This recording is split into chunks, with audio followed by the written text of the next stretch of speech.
really strange because I went from working full time to training full time. And I found it really hard actually to let go of not working. So it's been a massive transition.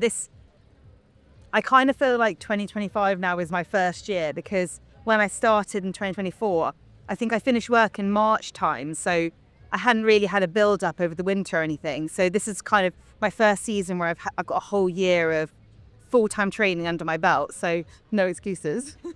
But it's been amazing, yeah.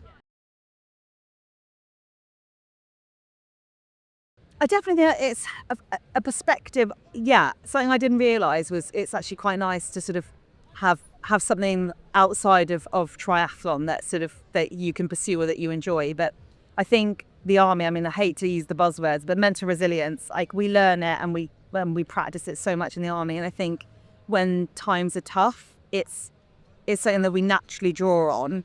So I'd like tough conditions because I feel like I've got a USB there that other people might struggle with a little bit more.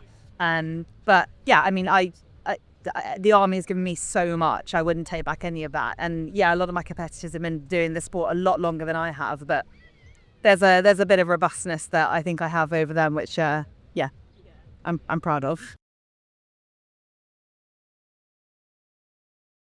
I think, well, the difference Stein Out's racing is huge. You know, you're not pulled along by the age groupers. You know, you are out there on your own in the sticks, and it's a lot lonelier racing. The one thing I actually struggle with a little bit more is that in the army, my world revolves around my soldiers and other people.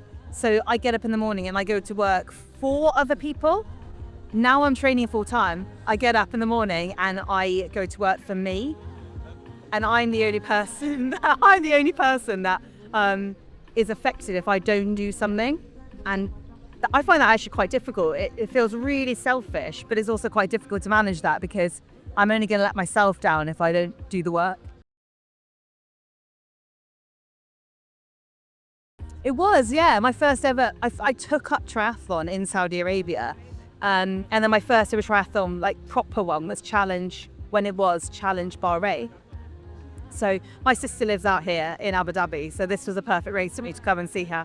But yeah, it's almost like this full circle of I'm back in the Middle East, and triathlon is a lot bigger than it was back when I did it before the army. I sort of tried a triathlon basically, but I've spent a lot of time in the Middle East, so I have a bit of piece of my heart in it, and I absolutely love it. Yeah.